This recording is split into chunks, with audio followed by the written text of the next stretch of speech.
Intelligence bureau में sir भर्तियां आ गई हैं। स्टेनो टाइपिस्ट हम किस तरह से बन सकते हैं? क्या सर स्टेनो टाइपिस्ट बनने के लिए सिर्फ शॉर्ट हैंड जरूरी है? शॉर्ट हैंड क्या होता है, या टाइपिंग ही चल जाएगी? कंप्यूटर स्किल्स आनी चाहिए? वट एवर, बहुत से आपके सवाल। स्टेनो टाइपिस्ट आप किस तरह से बन सकते हो आईबी में, इंटेलिजेंस ब्यूरो में? स्केल इसका क्या होता है, तनख्वाह कितनी होती है? ये सारी चीजें आज के वीडियो में।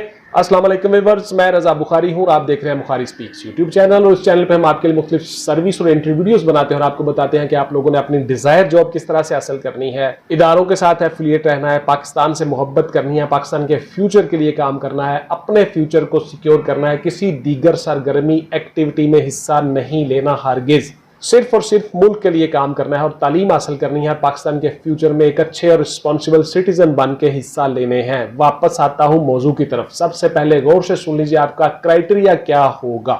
स्टेनोटाइपिस्ट बनने के लिए आपका स्केल बीपीएस जो है वो 14 होगा जी। 14वें स्केल में आप भर्ती होंगे। अप्रोक्सीमेटली आपकी जो तनख्वाह है 35 से 40K के दरमियान में स्टार्ट होगी।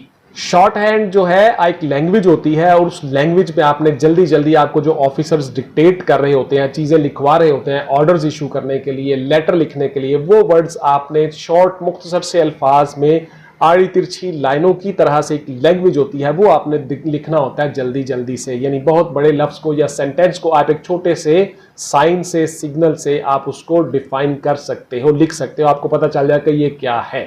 शॉर्ट हैंड एक लैंग्वेज है, उसके कोर्सेज होते हैं, वो कोर्सेज आप करते हो और आप वो सीख जाते हो। शॉर्ट हैंड 80 वर्ड्स पर मिनट, 80 वर्ड्स 80 अल्फाज आपको आने चाहिए। इसी तरह से आपकी जो टाइपिंग है उर्दू और इंग्लिश दोनों की 40 वर्ड्स पर मिनट आपको आने चाहिए। इस तरह से आप स्टेनो टाइपिस्ट बन सकते हो। आपकी जो जॉब नेचर है ऑफिस की जॉब होती है, ऑफिस में आपने रहना होता है और ग्रेड 14 में ऑफिसर के तौर पे स्टेनो टाइपिस्ट आपने अपनी जॉब सर्विस का आगाज करना होता है। आपकी जो इंटेलिजेंस ब्यूरो की आज की जो जॉब्स हैं वो सारी की सारी इसी के कंसर्न और इसी के मुतल्लिक हैं।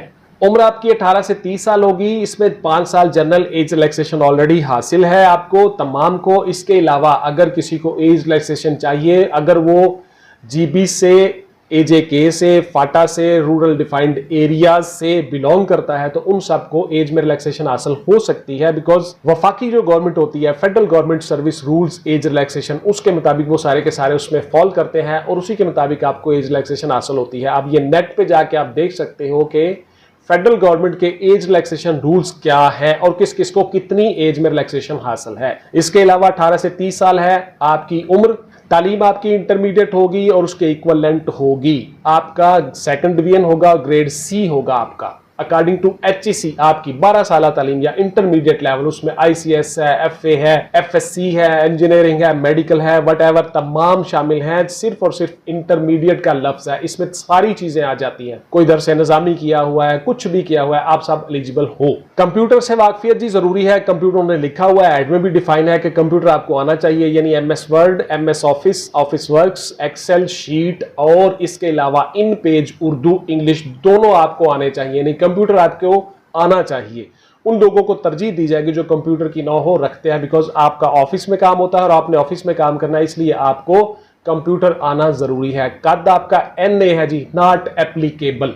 यानी कद जरूरी नहीं है, जितना मर्जी हो चल जाएगा, बिकॉज ये ऑफिस टाइप जॉब है।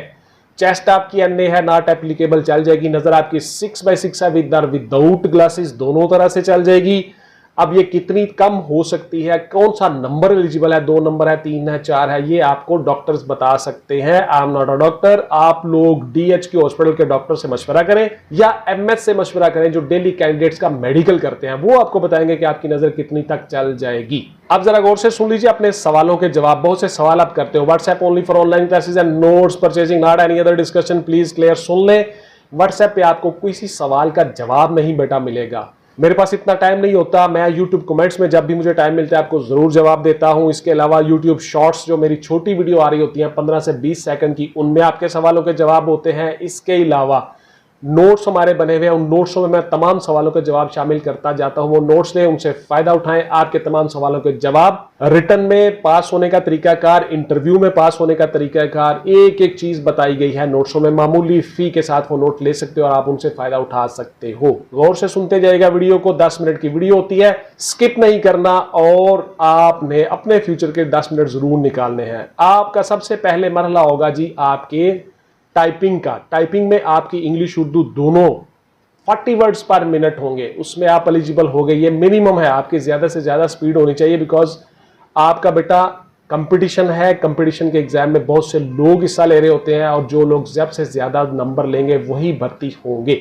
इसी तरह से शॉर्ट हैंड का आपका 80 वर्ड्स पर मिनट 80 अल्फाज का टेस्ट होगा। दोनों टेस्ट आप क्लियर करके उसके बाद आप आ जाओगे तीसरे मरहले में। तीसरे मरहले में आपका होगा जी साइकोलॉजिकल असेसमेंट टेस्ट और रिटन टेस्ट। रिटन टेस्ट में आपका 100 मल्टीपल चॉइस क्वेश्चन का पेपर होगा एमसीक्यूज का। उस पेपर को आपने क्लियर कर लिया, उसमें जितने के जितने टॉपिक हैं 100 के 100 पूरे वो हमारे नोट्सों में डिफाइन हैं, वो आप लेके उनसे फायदा उठा सकते हो। उसके बाद जी आप रिटर्न क्वालिफाई कर गए, अब आप आगे साइकोलॉजिकल असेसमेंट टेस्ट में। साइकोलॉजिकल असेसमेंट टेस्ट के ऊपर मेरी डिटेल से वीडियो पड़ी हुई है, वो जरूर देख लीजिएगा। How to get success in psychological assessment test 10 minute की वीडियो है। क्या क्या आप गलतियां करते हो, किस तरह से आपने पास होना है, इस टेस्ट को कौन कौन लोग फेल हो जाते हैं और कौन कौन लोग क्लियर कर जाते हैं, वो सारी चीजें मैंने उस वीडियो में बताई है, वो वीडियो जरूर देख लीजिएगा। उसके बाद जी आपका होगा इंटरव्यू या वाइवा। इंटरव्यू में आपने किस तरह से पास होना है, चैनल पे आते हो वीडियोस देखा करो, बहुत सी वीडियोस पड़ी हुई है, पूरी की पूरी प्ले लिस्ट पड़ी हुई है। How to get success in interview, वो वीडियोस देख लें, आप इंशाल्लाह कामयाब हो जाओगे। आईबी के मुतालिक आपसे क्वेश्चन हो सकते हैं, आपसे आपकी एकेडमिक्स के मुतालिक क्वेश्चन हो सकते हैं, पाकिस्तान के मुतालिक हो सकते हैं, पाकिस्तान की जियोग्राफी, हिस्ट्री, इसके साथ साथ जो करंट पर्सनैलिटीज होती हैं, कौन किस जगह पे काम कर रहा है, who is who and what is what, ये भी आपसे पूछा जाता है। इसके अलावा पूरी दुनिया में क्या क्या इश्यूज चल रहे हैं, पैलेस्टाइन की जंग है उसके ऊपर सवाल हो सकते हैं, उसके अलावा यूक्रेन की जंग है, कश्मीर है, अफगानिस्तान, ईरान की सूरत हाल, यूएनओ के कुछ क्वेश्चंस, या अमेरिका में जो आपके इलेक्शंस हो रहे हैं, इन सब चीजों का पूछा जा सकता है। उनके प्रेसिडेंट्स, उनके प्राइम मिनिस्टर्स, उनके कैपिटल्स, यानी 6x6 फार्मूले पे अपने काम करना होता है, जो हमने अपने नोट्सों में बताया हुआ है। वो जरूर चीजें याद कर लें, आप इंशाल्लाह कामयाब हो जाते हो। इस तरह से आपका इंटरव्यू हो गया, आप पास हो गए, आपकी फाइनल लिस्टें लग गई, आपको स्टेनो टाइपिस्ट के तौर पे आपके ऑफर लेटर्स आ जाएंगे। ऑफर लेटर्स आप सिग्नेचर करके दोगे, फिर डिपार्टमेंट आपका खुद से एक मेडिकल करवाएगा, उस मेडिकल से आपकी तनख्वाह पे शुरू हो जाएगी। इस तरह से आप आईबी में स्टेनो टाइपिस्ट बन सकते हो। अब जरा सुन लीजिए अपने सवालों के जवाब। मुझे सर शॉर्ट हैंड नहीं आती, तो क्या टाइपिंग के सर पे मैं जा सकता हूं, सिर्फ और सिर्फ टाइपिंग मुझे आती है? बिल्कुल नहीं जी, आपको शॉर्ट हैंड जरूर आनी चाहिए। शॉर्ट हैंड के अलावा आप एलिजिबल नहीं हो। मेरी सर टाइपिंग की स्पीड थोड़ी कम है 35, तो क्या चल जाएगी? बिल्कुल नहीं भाई, 40 तो उन्होंने मिनिमम दे दिया ऐड में, अब आपकी स्पीड से ज्यादा होनी चाहिए, बिकॉज कंपटीशन है, हजारों लोग आए होते हैं, तो आपकी speed according to ad rules ही होनी चाहिए, नहीं चलेगी। मेरी एज सर थोड़ी सी ज्यादा है, तो क्या चल जाएगी 31 साल? बिल्कुल नहीं जी, जिस तरह से एज रिलैक्सेशन दी गई है 5 साल, उसी के मुताबिक है, 30 साल तक आप अप्लाई कर सकते हो, उसके अलावा नहीं। हाँ, वो लोग जो according to age relaxation rules federal government उस जिम्मे में आते हैं, वो सारे के सारे अप्लाई कर सकते हैं, उनको एज रिलैक्सेशन हासिल होती है अकॉर्डिंग टू रूल्स। मैं सर कंप्यूटर को तो जानता हूं, लेकिन मुझे उर्दू इन पेज नहीं आता, तो क्या मैं एलिजिबल हो जाऊंगा? बिल्कुल नहीं जी, आप एलिजिबल नहीं होंगे। उर्दू का इन पेज आपको आना चाहिए, बिकॉज इसमें गो के जरूरी नहीं है, लेकिन जब आपका इंटरव्यू होगा तो आपसे ये चीजें पूछी जाएंगी, तो उन लोगों को तरजीह दी जाएगी, प्रेफरेंस दी जाएगी जो लोग इन पेज को अच्छी तरह से जानते हैं। बिकॉज ऑफिस में आप लोगों का काम ही सारा दिन यही होगा, आपने लेटर टाइप करने हैं, आपने कोरेस्पॉन्डेंस करनी होती है अकॉर्डिंग टू डिपार्टमेंट्स और अपने ऑफिसर्स के अहकामात के मुताबिक, तो इसलिए आपको ये चीजें जरूर आनी चाहिए। ये थी जी मेरी आज की वीडियो, स्टेनो टाइपिस्ट आईबी में आप किस तरह से भर्ती हो सकते हो। इंशाल्लाह मिलेंगे अगली वीडियो में जी। टिल देन टेक केयर, अल्लाह हाफिज एंड गुड बाय। पाकिस्तान जिंदाबाद।